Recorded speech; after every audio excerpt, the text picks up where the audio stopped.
Om Yogena Chittasya Padena Vacham Malam Sharirasya Tu Vaidyakena Yopakarottam Pravaram Muninam Patanjalim Pranjaliranatosmi. Om. Dear friends, welcome to the study of the Patanjali's Yoga Sutras. We were seeing the 7th Sutra. I will try to share the screen. Prior to that, I will just say a few words. We were just seeing that the yoga and also Sankhya, these two schools, they do accept 3 pramanas. And I explained to you what is a pramana. Pramayaha karanam pramanam. That is the means for valid knowledge. That is the pramana. Pramanam is the means for valid knowledge.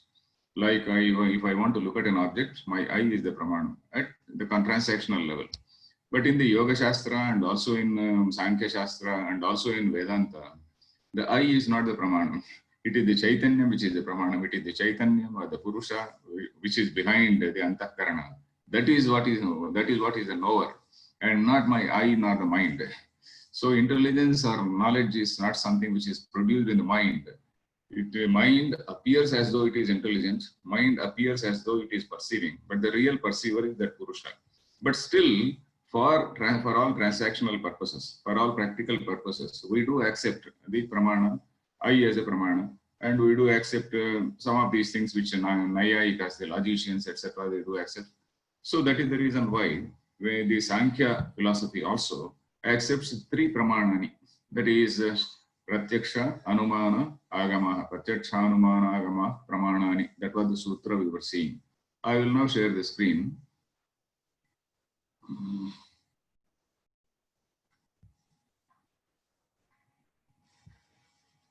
Yeah, this was the sutra we were seeing, Pratyaksha, Anumana, Agamaha, Pramanani. And I explained these things in detail. What is the Pratyaksha Pramanam? That is Indriya Pranalikaya through the channel called Indriya. Indriyam is only a channel. Indriyam is the sense organ, is only a channel through which the consciousness reaches the external object and knows it.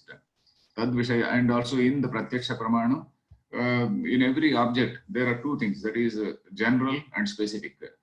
In this Pratyaksha Pramanam, we are cognizing the specific, Vishesha Avadharana Pradhana, where you are examining the specific thing or the uniqueness of a thing. Then, next thing is Anumana. Anumana Pramana is, what is that Anumana Pramana? I see some smoke somewhere and I presume or rather infer the presence of a fire there. So on seeing something, I am knowing something else. Anumana. Anu means after, manam is knowing or measuring. After knowing something, after knowing that there is some smoke there, that smoke, one direct perception has to be there. One direct perception has to be there for Anumana. Without direct perception, Anumana cannot happen. So, Tulya Jati Yesho Anuvruttaha Vinna Jati, yeah, there is some lingam, there is some indication which says that, okay, whenever this is seen, something else is there, seen. Whenever we see X, there is Y. So whenever we see smoke, there is fire. So that sort of invariable relationship knowledge is there to us. And with that knowledge of invariable relationship, we do know that there is something there. So Anumana is also a valid means. Then again, Shabda. Shabda, Pratyaksha, Anumana, Agama. Agama means, Agama, another word for Agama is Shabda. Shabdat. Yeah, this here. Here it is definitely defined. Aptena. This line, if you are able to see. Aptena, Drushtaha, Anumitova, Arthaha. Aptena. Apta means somebody who is trustworthy, who is dear, not only dear to you, but who is trustworthy. A dear person may not be a trustworthy person. So, trustworthy person, maybe an elderly person. Drushtaha, Anumitaha, Arthaha. There is a direct perception or that inference. Even in the inference, there is a some type of direct perception. Without direct perception, even that inference cannot take place. Drushtaha, Anuvitova, Arthaha. Paratra means elsewhere. You have seen it somewhere and then you are trying to say something to somebody else, communicate to somebody else. Swasambodha Sankrantaye, in order to transmit your knowledge. Swabodha is one's own knowledge, Sankrantaye, Shabdena Upadishyate. All this we covered. Shabdat tad artha vishaya vrutihi shrotuhu agamaha. By that Shabda, by that Agama. Agama is, in this context, where we are now talking about the Vedas. because Sankhya and Yoga, they too accept the authority of the Vedas. Though we find that in the Yoga Sutra or in the Bhashya, neither Patanjali nor Vyasa quotes any line from the Upanishads like we see in Vedanta Bhashya. If you see Vedanta Bhashya, for example, if you see Brahma Sutra Bhashya or Bhagavad Gita Bhashya, there everywhere you are finding lines, quotations from the Upanishads. But here we don't find any lines from the Upanishads. So that is the only difference, but they do theoretically accept, the authority of the Vedas. So that is, so here, Drushta, Aptena Drushtana Paratra Swasambodhan Krantai. Okay, Shabdat, Tadartha Vishaya Vritti. By listening to that, a vritti is formed in the mind. Vritti means that mental modification. We should not forget those basic words like vritti. Chitta vritti is that whenever there is some new, you are looking at an object, when you are perceiving an object, that particular object creates a sort of modification, that my mind gets modified into that form. It may be an object, it may be an idea also. For example, you recall something, there is a memory. In that memory, that what happens, our samskaras, they come up, and that samskara is again motivating you to do some action. So that samskara also is a chitta vritti. So all those things we have to remember. That samskara, we have to remember. Ashaya, here in Yoga Shastra, they use the word called ashaya. Karma ashaya prachaya. Somewhere earlier we saw karma ashaya prachaya. Ashaya is that samskara. Vasana is another word. Vasana is equal to samskara, is equal to ashaya. Then by listening to that, a vritti is formed in the mind. Then what type of person is real to be trusted? Ashraddheyarthaha vakta. Somebody who is not, whose word cannot be believed. Ashraddheyarthaha. Shraddheyarthaha is one whose word can be believed. Ashraddheyarthaha. That is one whose word cannot be believed. How even in ordinary, for example, if you see a thing like Evidence Act, in criminal jurisprudence, there is what is called Evidence Act. What type of person can be a witness? A witness is somebody who is a person of sane mind and who is totally disinterested, who is neutral in that particular case, and who happens to know something about that case. He is the ideal witness, and not an interested witness. If you bring your own friend or relative, he can be dismissed as an interested witness. So here, he should be a sort of disinterested witness. Plus, he should be a witness. He must have experienced it. He must have known it. How drushta anumitarthaha. So now we are talking about what is called realization. We are talking about what is called, in Vedanta, we call it Brahmajnana. Here we call it Kaivalyam.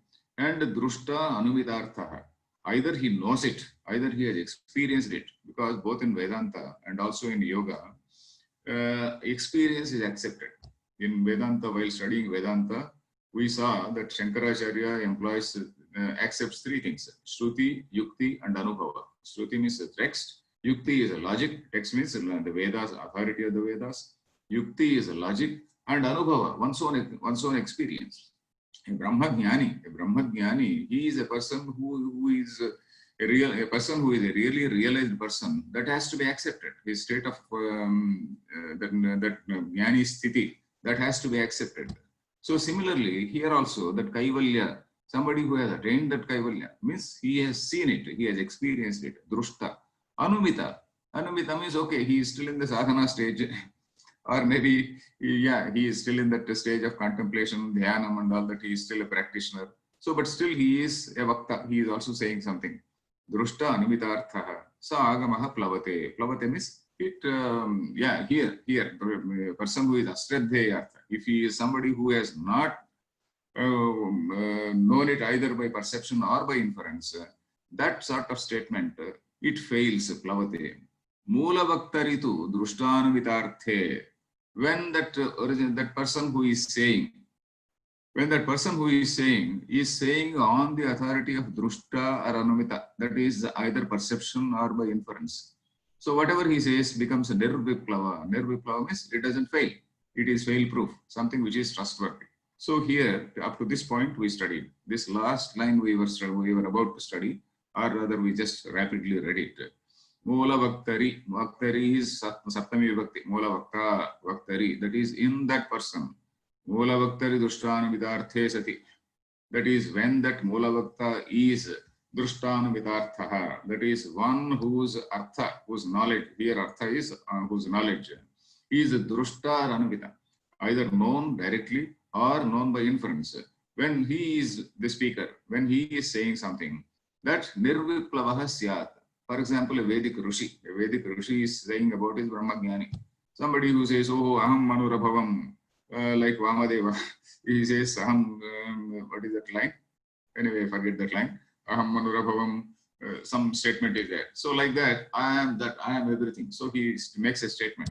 So that has to be accepted because he is experiencing it. Drushtanumitarthe nirviplavaha syat. Here also that kaivalya is a state which is experienced by somebody and it has to be accepted by us. So now we come to the next point. What is this viparyaya? We have seen pramana vikalpa viparyaya nidra smrutaya. That is what we saw. Pancha vruttaya kleshaha. We were talking about the kleshaha. What are those 5 types of kleshas? Pramana, Vikalpa, Pramana, Viparyaya, Vikalpa, Nidra, Smrutaya. So we saw what is Pramana. Now we have to see what is called Viparyaya. Viparyaya, simply speaking, it is wrong knowledge or erroneous knowledge. And he is describing what is that. Let us see this pada, some words in this sutra. Viparyayo is Viparyayaha, Mithya Jnanam, Atadrupa Pratishtham. That is Viparyaya. He is going to define what is that. What does it mean? It is Mithya Jnanam, Atadrupa Pratishtham. Mithya Jnanam means erroneous knowledge, wrong knowledge. He sees something, but he doesn't see it properly. Like the standard example is that rope snake. That rope snake. He sees something. He sees the rope, but then he doesn't see it as a rope. There is a rope there, but he sees a snake in it. So that is. Then mithya jnanam tadrupa pratishtham. Tadrupa means its own rupam. Tadrupa means its own rupam. Tasya rupam tadrupam. Tasya rupam tadrupam. Suppose I see a rope as it is. That is a tadrupam. Atadrupam means not tadrupam, not tasya rupam. I am not seeing rope as a rope. So this jnanam, mithya jnanam, is based on pratishtham. Pratishtham is based on this mithya jnanam, which is based on this atadrupa. This mithya jnanam is something which is based on something. I am not looking at a thing as it is. I am looking at it as something different. So my knowledge is based on that. So when my knowledge is based on such erroneous cognition, then knowledge also is wrong. When I am not actually perceiving a thing properly, when I am not noticing a thing properly, my knowledge is wrong. So that knowledge is what is called viparyaya. Viparyaya is mithya jnanam atadrupa pratishtham. That is that which is based on not its own swarupa, but on something else. So this is an incorrect knowledge. It is not based on the knowledge of the object in question, but based on something else. That is atadrupa. Then sa kasman na pramanam. So this is something which is not pramanam. So a doubt can arise. Why is it not pramanam? Why can't you call it a pramana? Why? Because pramana is something which is relating to actual knowledge, which is relating to the actual knowledge of a thing. But here it is not the actual knowledge of a thing. So you can't call it pramana. It is erroneous knowledge only. Sa kasmat na pramanam. Yataha, because pramanena badhyate. It gets negated by pramana. Badhyate. Badha is another technical word in Shastra. Both in all Shastras. Badha is something which is badha in ordinary Telugu language. We see badha means pain. Suppose panti badha. Suppose I say my toothache or some other shoulder pain. So bhujam badha we say. But here badha is not that. Badha is something which is negated. Suppose for example, children may think that when they look at the sky, there is some big, huge roof there. So that is our idea of sky, let us say. But when he goes to the classroom, he finds, oh, this is space is something which is infinite, there is endless, there is just appearing blue, but there is no such thing as a ceiling there. So that is something which is pramanena, badhyate. His earlier knowledge is negated by what he knows now. So similarly, all through our life, we negate so many things which we know, which we think we know. We think we know something. And when we interact with somebody, or when we read something, or when we come to know of something, so that old knowledge gets negated. So that pramanena badhyate. So that is badha. Badha is negation. This is a technical word which is accepted in all the shastras. Then he is explaining pramanena badhyate. Why? What is that pramana? Bhutartha vishayatvat pramanasya. Pramana is something relating to a thing. Bhutartha. Bhutartha is yatha bhutartha. That is as it is. You have to know a thing as it is. Pramana is something which tells about a thing as it is. That is what is bhutartha vishayatvat. That is actual knowledge of a thing. So this is, whereas viparyaya is something which is not gained by a valid means of knowledge. So that is the reason why it is getting negated. Like what he is also telling, tatra pramanena badhanam apramanasya drushtam. So apramana. So apramanam, that which is not pramanam, is negated by pramana. Pramanena apramanasya badhanam drushtam. Means this pramana is something which negates this apramanam, and that is something which is commonly known. Even in our common experience, we very often we mistake it as something else, and suddenly again we have a close look, and then we see the actual the thing as it is. So that is how our earlier knowledge gets negated. Tad yatha, yatha means just as. He is giving an example, just like dvichandra darshanam sadvishayena ekachandra darshanena badhyata iti. Dvichandra darshanam. A person whose eyesight, there is some problem with his eyes. So he is not able to see one moon. Maybe he is highly drunk, or he has got some problem with the eye. There are only two situations. So for this Dvichandra Darshana, so Sadvishayena. Sadvishayena means the actual fact. Sadvishayena, Ekachandra Darshanena. So after that hangover is over, and when he is in the normal state of mind, or when his eye is rectified, what happens? He sees only Ekachandra Darshana. He sees only one darshana, and that is that sadvishaya, that is the real, that is the actual fact. So by that actual fact, sadvishayena drutiya vibhakti, that is by that actual fact, badhyate, badhyata iti, that is badhyate, that is sandhi, in that sandhi, that visarga, not visarga, that badhyate is absent, badhyata iti, badhyate. So that is by seeing the actual single chandra, that earlier perception of two chandras, it gets negated. So that is it. Seyam panchaparva bhavati avidya. Seyam. What is this seyam? Sa plus iyam. Sa plus iyam. Seyam. Iyam avidya. Panchadha. Panchaparva bhavati. Avidya is strilinga. So that is why sa iyam. Iyam, that is the pronoun. This avidya is panchaparva. Pancha parva bhavati. Parvam, what is this pancha parvam? Parva actually means a sort of segment. Parva is a sort of segment. Like if you have seen a sugar cane, if you take a sugar cane, what do we see? One segment, and over it another segment, over it another segment. So we usually cut those things, and then we that middle portion, that portion is too hard. We remove it, and then we eat the remaining thing. So that is parva. In Mahabharata, there are 18 parvas. What is this parva? Parva means again 18 segments there, 18 books of this thing. Parva has some other meanings also. For example, Purnima, Amavasya, they are also called parva. Parva Divasa. Parva is where that ocean, there is a big surge in that ocean, that ebb and tide of the ocean. That is, there is a huge surge in that ocean at that time. So that also is Parvadina. So like that, parva has many meanings. But here Pancha Parva means five-fold, we can say in very, very simple terms, five-fold or five types or five segments, whatever it is. What are the Pancha? Seyam Pancha Parva Bhavati Avidya is Sa Iyam Avidya Pancha Parva Bhavati. This Avidya is of five types. What? First thing is Avidya, Asmita. I could have split this thing also. Avidya smita raga dvesha vinivesha klesha. This sutra he is going to say. Later we are going to get this sutra. Avidya, what is avidya?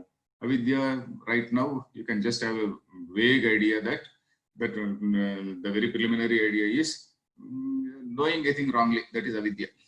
Right now, we are talking about viparya, erroneous cognition only. So that erroneous cognition is happening because the Purusha, who is actually pure consciousness, that Purusha is identifying himself with the body-mind complex and thinking that he is the person who is experiencing the sukha, dukkha, etc. So that is avidya, that is the basic avidya. And that avidya, there are some other reasons for that avidya also. Avidya, asmita. Asmita means that notion of I. Asmita, ahankara, in Vedanta we call it ahankara. Here they use the word asmita. Asmi, aham asmi. Asmi means I am. Asmita is that I amness, let us say. I amness. Guruta, laguta, like that. Laghu is light. Laguta is lightness. Guru is heavy. Guruta is heaviness. Asmi, I am. Asmita is I amness. I amness, what is that I amness? That is I, that ahankara. Avidya, asmita. Raga, dvesha, abhinivesha. Raga is attachment. We know that word raga. Dvesha, that is hate. Dvesha. When our mind is having that asmita, okay, it is okay. But then that asmita should not have all this raga, dvesha, etc. When we have this raga, dvesha, etc., you cannot see a thing correctly. See, when our mind is either attached to a thing or whether there is some hatred in our mind, you cannot have a sort of objective assessment. So that is the reason why Vedanta also says you have to be disinterested in things. You have to rise above this raga and dvesha, not uninterested, but disinterested in things. That is asmita, raga, dvesha, when we have this raga, dvesha, and also abhinivesha. Abhinivesha, what is this abhinivesha? Oh, I have this clinging on to life. Clinging on to life is abhinivesha. Right now in Corona time, we are seeing this abhinivesha everywhere. So everywhere, all through the entire media, you get only news about Corona and we have to drink this kashaya, that kashaya, etc. So all these things. And there is a lot of fear among people. Lot many people, they are refusing to meet anybody. So anyway, that abhinivesha, maybe this is a precaution which we have to take, but abhinivesha normally is clinging on to life. Like Dhritarashtra, not Dhritarashtra, Dharmaraja says, what is the greatest wonder? Asks Yaksha. The greatest wonder is you are seeing everybody dying. Almost every day, you are seeing people dying all around us. But then you think that you are somebody who is immortal and we will not have death. That is the greatest wonder, he says. So like that abhinivesha is something which is there. Then these are the klesha. These are the things which are the afflictions of the mind. Then eta eva swasanyabhihi tamo moho mahamoha tamisro andhatamisra iti. Eta eva, eta is ete eva, these only, swasanyabhihi, avidya, smita, etc. They are being explained. They will be explained in the second chapter, that is Sadhanapada. So right now he is just giving some other these almost synonyms. Avidya is due to moha. Swasanya, sanya means their own sign. SIGN sign is a sanya. Swasanya, they are also called tamaha. Tama is darkness. Moha is delusion.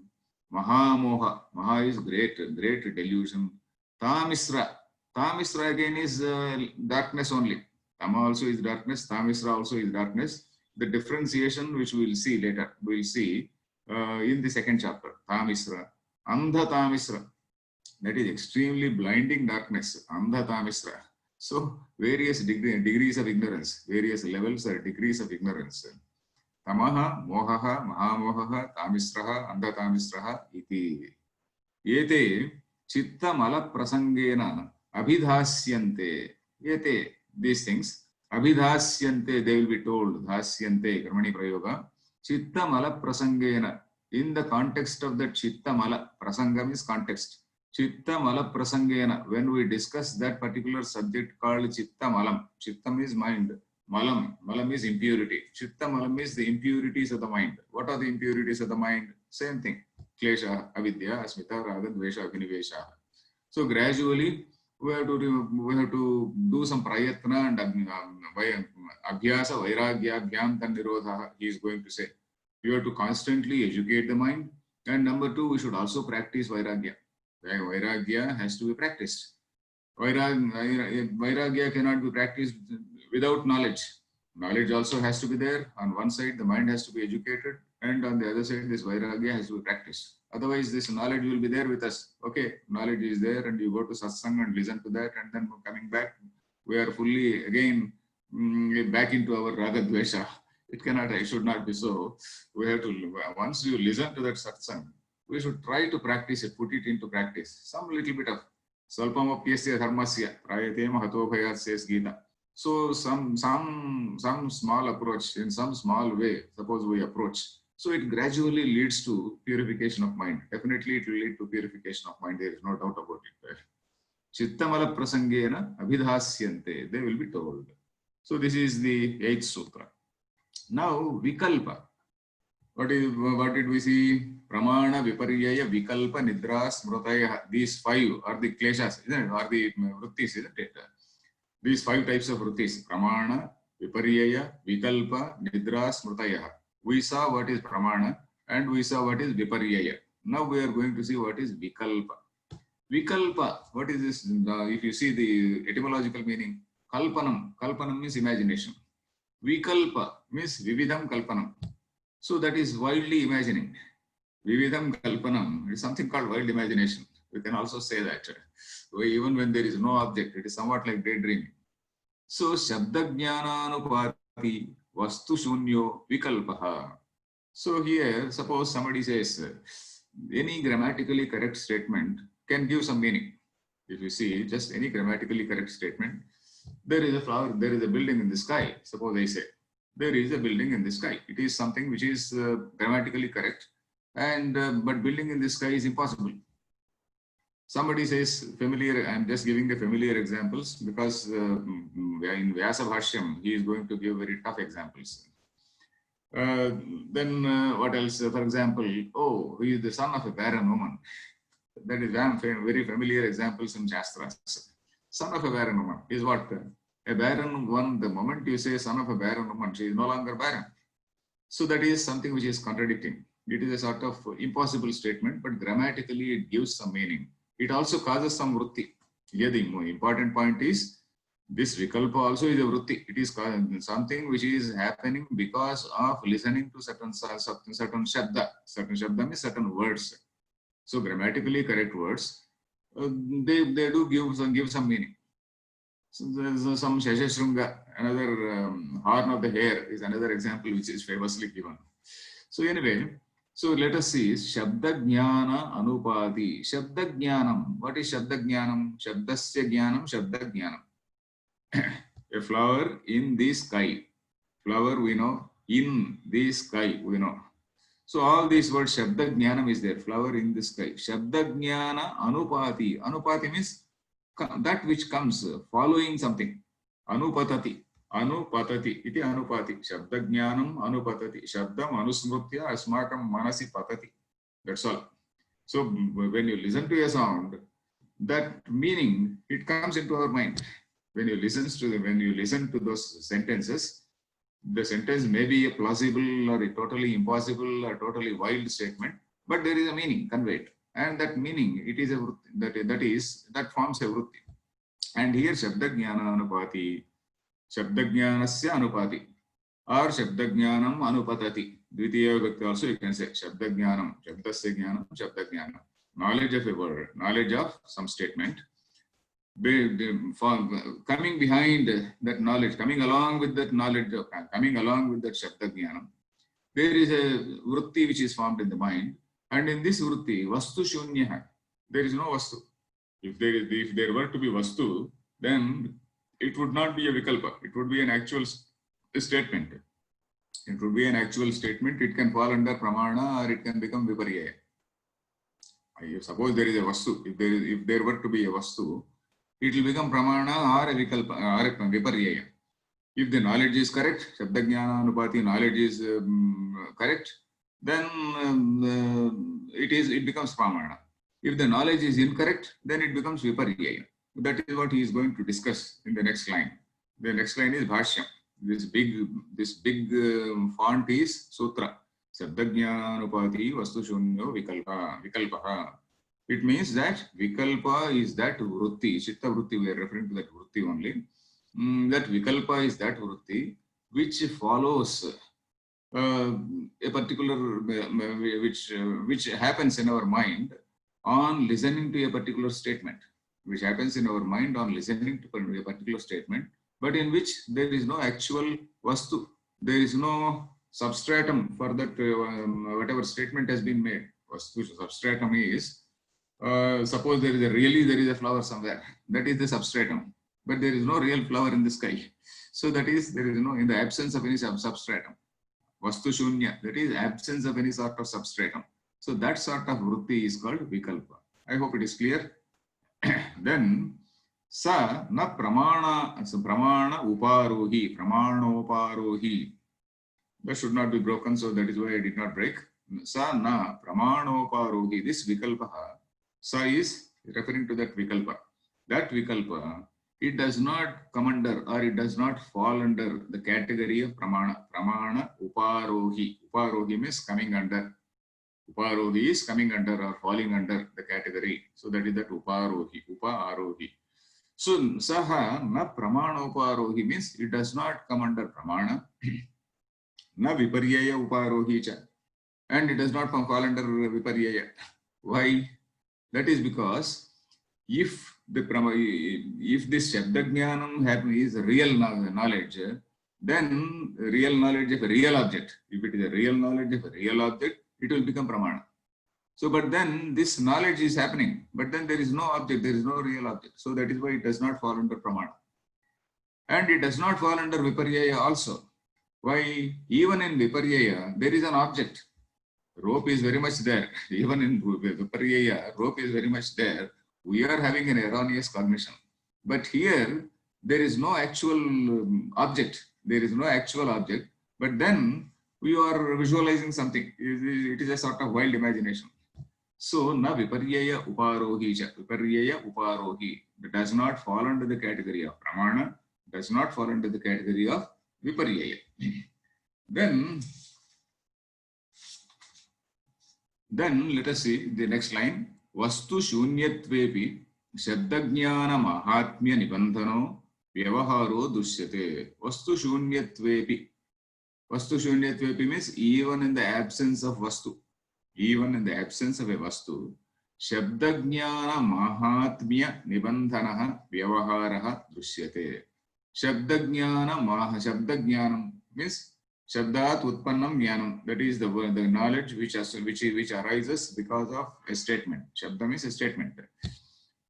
Knowledge which is arising out of a statement, it has got an effect. It has got some, that effect is called Mahatmyam. Shabdajnana Mahatmyam does not, we should not think that Mahatma, not Mahatmyam that way. Shabdajnana Mahatmya, and Mahatmya means because of the effect of, that is the greatness of an expression. The greatness of an expression is that it produces some knowledge. You can take it that way. So it is by listening to that shabda itself has got the greatness, or it has got the capacity. Let us say Mahatmya, better to say capacity, not greatness. So it has got the capacity. Then nibandhanaha means depending on that.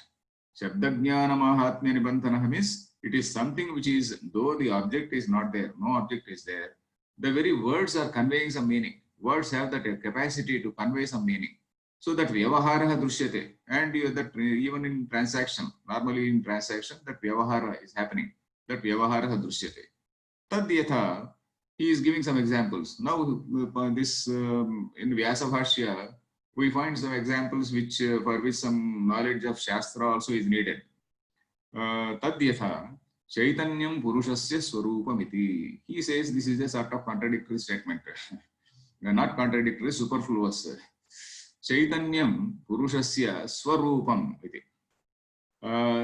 When you say Chaitanya itself is Purusha, what he wants to say is Chaitanya itself is Purusha, And why do you say that Rama Rao is the Swarupam of Rama Rao? Suppose I say Rama Rao is the Swarupam of Rama Rao.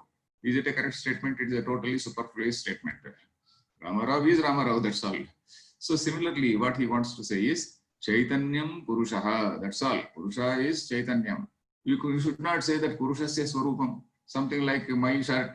When I say my shirt, I am different from my shirt. So Purushasya Swarupam, we should not say like that. That is what he says. So that means when you say that Purushasya Swarupam, that is actually not a very, very strictly speaking, it is not a correct statement. So that is what he wants to point out. So why he says that? That is because he is now talking about Purusha, not in the ordinary sense of you and me. He is talking about of Purusha and Prakriti. When he is giving examples, he is giving examples from Shastra. He is giving examples from Shastra. Purusha, he is talking about that particular Purusha which we see in Sankhya Shastra, Purusha and Prakriti. Purusha, which is, that is absolute, that is pure consciousness, which is not having any Sangha. Sangha means attachment, totally asanga, that sort of Purusha. So that is that pure consciousness is Purusha. So you can't say that that is the Swarupam, etc. But in normal transaction, that Vyavaharo Drishyate, you see at the earlier line, that Vyavahara Drishyate. Normally we do say, because the language is so constructed, language is so, it has so evolved, let us say, language has so evolved that such type of statements are there, but which are on very strict analysis, on very strict scrutiny, they are not correct. Chaitanyam Purushasya Swarupam. Yada, why he is explaining why it is so. Yada Chitireva Purushaha, tada Kimatra Kena Vyapadishyate. Yada Chitireva Purusha, Chiti means consciousness. Consciousness itself is Purusha. While the actual fact is consciousness itself is Purusha. Tada Kimatra Kena Vyapadishyate. And what is it you are indicating? Vyapadesha means name. Vyapadesha is actually name or description. Let us say Vyapadesha is description. So what are you describing and about what? Tada Kimatra Kena, by what? What are you defining and by what? When Ramarao is Ramarao, how can you say that it is the real Swarupa of Ramarao? So that is what he says. Yada Chitireva Purusha, consciousness itself is Purusha. Then what is it you are defining? That is what. It is a slightly, we have to dwell on this line, on these lines. Unless we dwell on these lines, on first hearing or on first reading, it will not immediately, it may not. It may sink into the mind generally, but sometimes it may not sink into the mind. We have to dwell on that. Yada Chitireva Purushaha, tada Kimatra Kena Vyapadishyati. Bhavati cha Vyapadeshe Vruttihi. So, but then Vyapadesha means any expression. I told you, Vyapadesha means any expression, any sort of statement, like flower in the sky, like flower in the sky is a Vyapadesha, a statement. Vyapadesha has some other meanings also. Vyapadesha, in some other context, in literature, suppose you see literature, in literature it also means a pretext. On the pretext of this, she has done that. On the pretext of this, he has done that. So something like that. That is Vyapadesha. In some other context. But here it is not so. Vyapadesha also means name, description, expression. So Bhavati cha Vyapadeshe Vruttihi. By this, any expression creates some Vrutti. Like the same flower in the sky or any expression. Like Chaitanyam Purushasya Swarupam. The same thing, say Chaitanyam Purushasya Swarupam. That is a statement. And it has created some Vrutti. So that is what he is saying. Bhavati cha Vyapadeshe Vruttihi. When there is an expression, a Vrutti is formed. Vrutti means a mental modification. So when he says Chaitanyam Purushasya Swarupam, okay, we accept it. We think it is perfectly okay. But then Vyasa is very, very meticulously examining it. So it shows how meticulous or how such a very, very strictly he is analyzing words. Yatha Chaitrasya Gauhu iti. So Purushasya Swarupam. When you say Purushasya Swarupam, it is looking like Chaitrasya Gauhu. The Gau, the bull. Gau, of course, it can mean a bull or a cow. The bull or cow, it belongs to Chaitra. Suppose I say the bull belongs to Chaitya. So bull is different and Chaitya is different. When you say Chaitanyam Purushasya Swarupam, you are again using two expressions. So that is what he points out. Chaitanya Chaitrasya Gauhu, Chaitanyam Purushasya Swarupam. So Chaitanya itself is Purusha. So you can't distinguish them. So that is what he says. Bhavadicha Vyapadeshe Vruttihi. That is when a statement is made, a Vrutti is formed. But then it is not correct. It should not be told so. But even then, a Vrutti is formed implying some sort of duality. Implying some sort of duality, as in the case of this statement called Chaitrasya Gauhu Iti. I think it is rather tough. You have to listen. Maybe we do not know. Tatha Pratisiddha Vastu Dharmo Nishkriyaha Pratisiddha Vastu Dharmo Nishkriyaha Purushaha. Up to this point, this is example relating to Shastra. Tishtati Banaha, again from Vyavahara Dasha. He is giving examples at two levels. One is some Shastriya Udaharana. Shastriya Udaharana means where some knowledge of Shastra is needed. Then again, he is giving examples, Laukika Udaharana, some Shastriya Udaharana and Laukika Udaharana he is giving. What is that Shastriya Udaharana? Yada Tata Pratisiddha Vastu Dharmo Purushaha. We will come to this word Nishkriya later. We will come to this word. We are having two words here. Pratisiddha Vastu Dharmo Nishkriyaha Purushaha. So here there are two statements actually, two sentences actually. Pratisiddha Vastu Dharmo Purushaha. Then Nishkriyaha Purushaha. These are two statements. Pratisiddha Vastu Dharma is what? All Vastu Dharma. Here we have to see the commentary because the commentators have not, some commentators have almost left this statement. So because thanks to this KYM Yoga Vaisharati, I could see some good explanation in what is attributed to Shankaracharya. There is one bhashyam, one commentary, sub-commentary on Vyasa Bhashyam. Shankaracharya's Vivaranam it is called. And of course, many people say it may not be Shankaracharya, but still that commentary is good. Vivaranam is good. So that is what I found. Again, thanks to this KYM, as I said. So there he has explained, Pratisiddha Vastu. Vastu here relates to Sattva, Rajas and Tamoguna. You may please note it. Otherwise, you will find it difficult. Vastu Dharma. Pratisiddha Vastu Dharma. That is coming back to Sankhya philosophy. According to Sankhya philosophy, what is Purusha? Purusha is somebody who is untouched by the Sattva, Rajas, Tamo Guna. Sattva, Rajas, Tamo Guna, they belong to Prakriti. They don't belong to Purusha. Sattva, Rajas and Tamo Guna, they are the body-mind complex. And Purusha is something totally untouched by them. So here, that is what is the meaning. Pratisiddha Vastu Dharmaha Purushaha. That is, this line looks totally normal to us, totally acceptable to us, and it also causes a vrutti, and we feel that it is a great statement. It is really a great statement. But then, Vyasa, what he is pointing out is, he is saying that you are negating, you are telling about an abhava, Pratisiddha Vastu Dharmaha. All these abhava, all these gunas are non-existent in Purusha. That is what we are saying.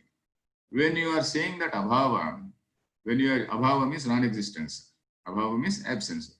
It means, it implies that at some point of time he had some contact. Right now he is not having. So that is what is the logic here. You see, when we say that a person does not drink, a person is not drinking now, let us say, it means that maybe he was drinking earlier. So that sort of thing. Pratisiddha Vastu Dharma Purushaha. That is Purusha, this entity which we call Purusha in Sankhya philosophy, is something which is in which all these Vastu Dharma means this is Sattva, Rajas, Tamo Gunaha. All these Sattva, Rajas, Tamo Gunaha are Pratisiddha. They are not negated. Nirguna, we say, Nirgataha Gunaha Yasmat, Nirgunaha. That could have been a better statement. Nirgunaha, Nirgataha Gunaha. That is where from whom all these gunas they have gone away. Nirgataha means they have gone away, they have departed. Apaya we say, apagataha. Apagataha is gunaha apagataha. Apaya is another noun. So this, when we say nirgataha gunaha or pratisiddhaha gunaha, it means that he had some contact somewhere. So this sort of statement, he is giving an example for vikalpa. Vyasa is calling it a vikalpa, because that statement should not be told so, he says. Nishkriya, that all this abhava should not be told in the case of Purusha. Similarly, Nishkriya Purusha. For this word Nishkriya also, if you see Shankaracharya's commentary, that Vivaranam, so he explains that Nirgataha, Nirgata, not Nirgataha, Nirgata Kriya. Kriya is Strilinga. Nirgata Kriya Yasmat sa Nishkriya. That is where the Kriya has gone away. Kriya has ceased. That what does it mean? Kriya has ceased in him means what does it mean? Earlier he was very much doing Kriya. Earlier he was very much doing some Kriya.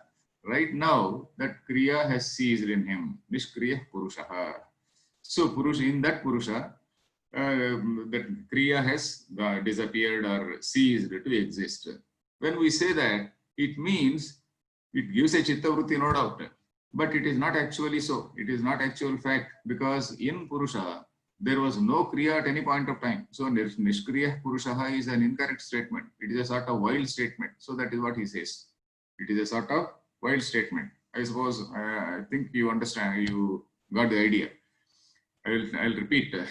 Pratisiddha Vastu Dharmo Purushaha, because this is slightly, where is it? When we say Pratisiddha Vastu Dharmo Purushaha, it is, he was having some Vastu Dharma, he was having some gunas earlier, and right now he is not having gunas. So that Nirgataha Gunaha, that is Nirguna.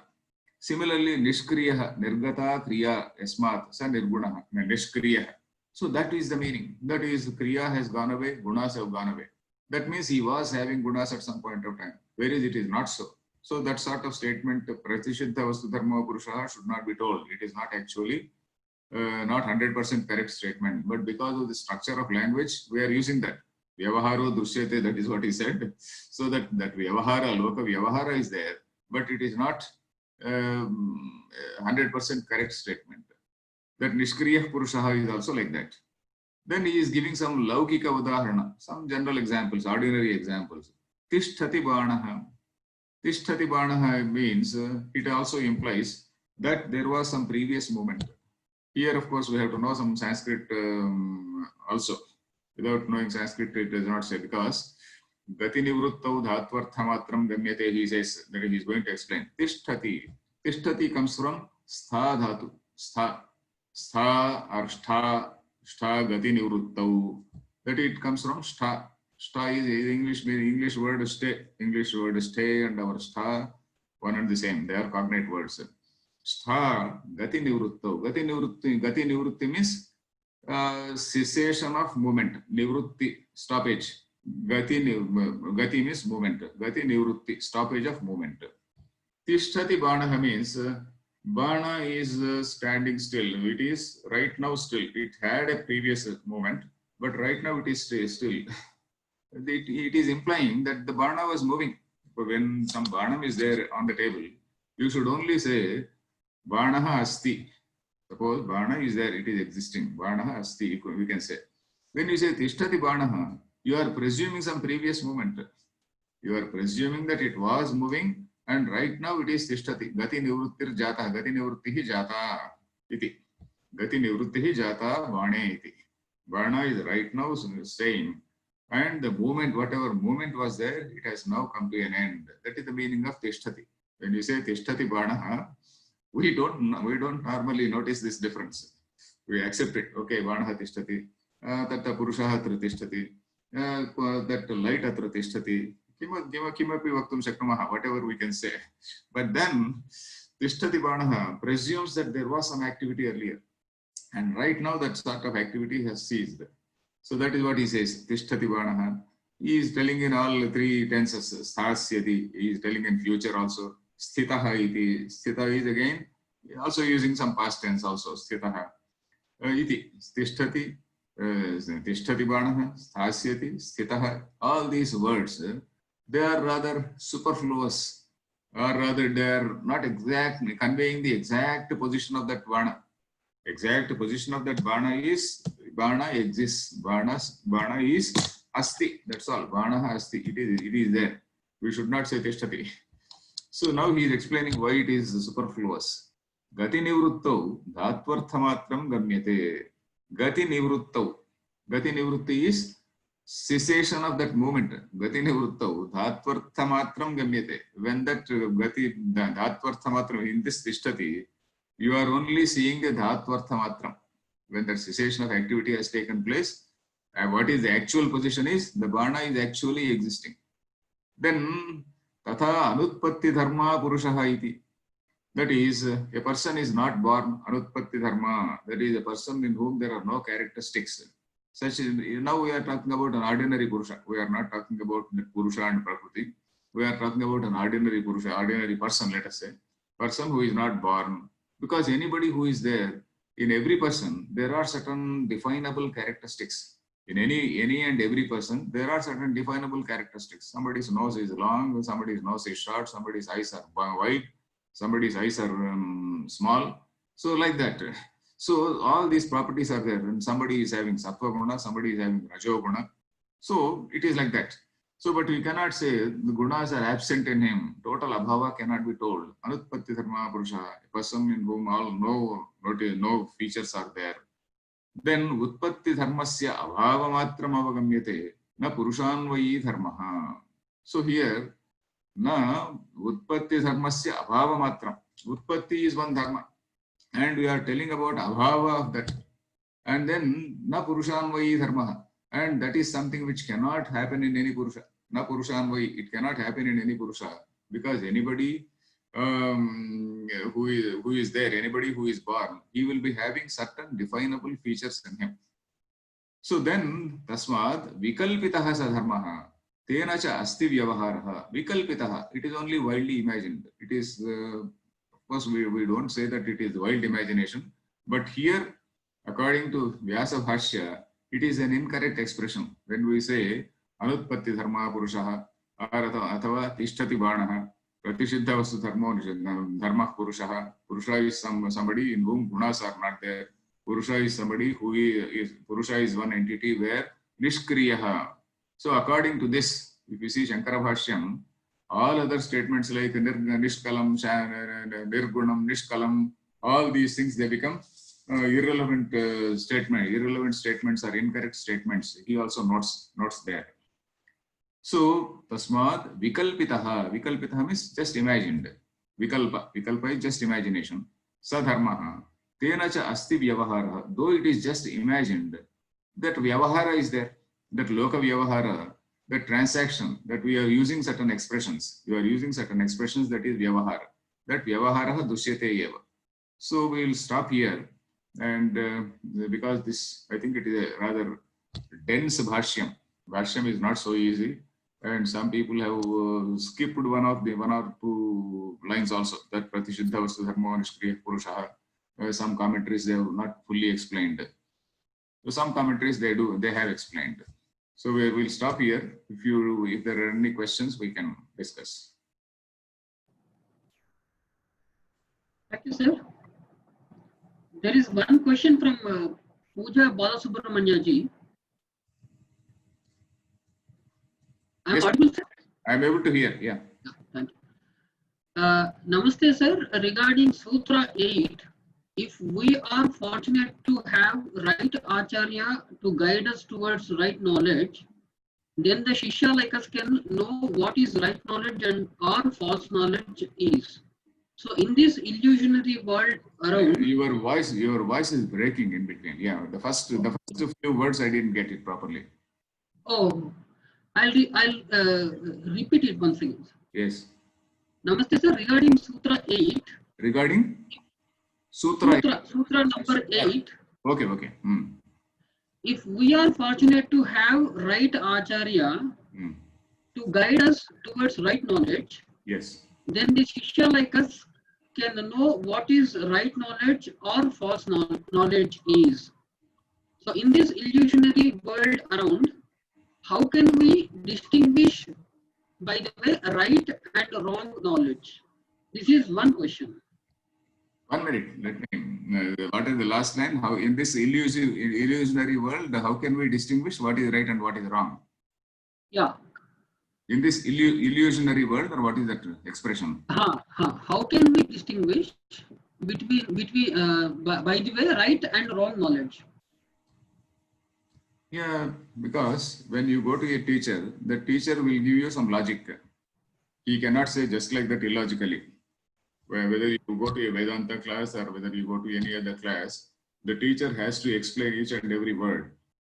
And when he explains, even in Vedanta, there is logic. Shruti, Yukti, and Anubhava Yukti is very much there. That Shravana, Manana, Nididhyasana, that three-tier step is very much contemplated only for that. That is, we are supposed to logically validate whatever we have learned and whatever the teacher says.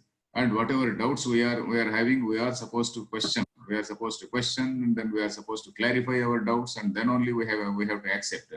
So it presumes some little bit of logical thinking on our part also. Some logical thinking on our part also. Your own mind is the pramana for this, because when your own mind is having sufficient maturity and sufficient logical thinking, then you will see, or you will discover to yourself whether so and so teacher is telling the right thing, or whether some other teacher is telling the right thing. Suppose some Purana person says, suppose somebody tells the Purana, oh, if you dip in this river on this particular day, your Koti Janma Papam will disappear. That is something, it is not Shastra. It is something which is a belief. So Shastra is something, suppose somebody, he explains what is Nirgunam Brahma, Satyam Jnanam Anantam Brahma, he tells what is Satyam, what is Jnanam, what is Anantam. Or he will tell, okay, this consciousness is something which is eternal.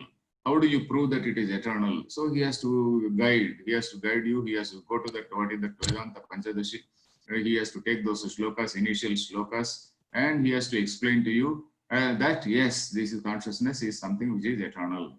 Then only we will accept. So how do we accept, how do we know whether it is right or wrong? It depends on our own mental maturity.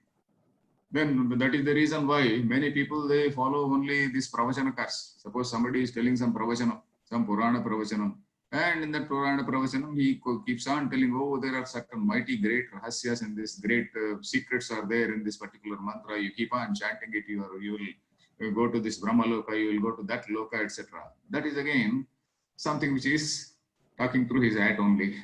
But a real Vedanta teacher will not say like that. So if you go to a real Vedanta teacher, most probably you will get the right information. Vedanta or whatever, Yoga Shastra, whatever it is, you have to go to a regular Shastra teacher, not to a Purana man. Purana man, you can go, just listen to that, enjoy that story, see what is the message of that story, etc. So any Shastra, whether it is Yoga Sutra or whether it is Sankhya, if you are going to a real teacher who is teaching the text, then most probably you will get the right knowledge only. The second question, please. Actually, I think she has missed the first class. We have given the website address to download the text from there. So she is asking, can you please share the text with us prior to next session so we can make the notes when you guide us through these sutras. Yeah, so I have given the website yeah, address once again. You can communicate that yoga, kymyogavisharadi.org. I did that, sir. Right now, I am following it. That is because he has given about a dozen commentaries in that. kymyogavisharadi.org. You can just communicate. Right now, you can type it here, or or you can communicate by mail or something. Yeah. That is yogavisharadi.org, that website. It is a wonderful resource. There's one more question for Advaita Academy. Sir, can we have the recording of this class? So I am answering this question, sir. These recordings are available on Advaita. We are asking for the recording of the class. But I suppose you are recording it? You are recording? Yes, we are recording and uploading onto our website, Advaita Academy, advaita-academy.org is the website address. No, but are you not doing it? Are you not doing YouTube channel? Sorry, sir? I suppose you are doing it? Yes, we are doing it. Up to 5 classes we have already done that. This is the 6th and class. Today's class will be there by tomorrow, maximum. Sorry? But today's class will also be available by tomorrow, maximum. Yes. So all our classes are recorded and uploaded onto the YouTube. YouTube as well as on our website. Advaita Academy website, and also onto the YouTube. That is true. YouTube, yes. You can find your YouTube channel, by name Advaita Academy in the youtube.com. Yes, yes, yes. Okay. That's all. Thank you so much. Thank you. Harihi Om. Namaskar. Harihi Om. That's it.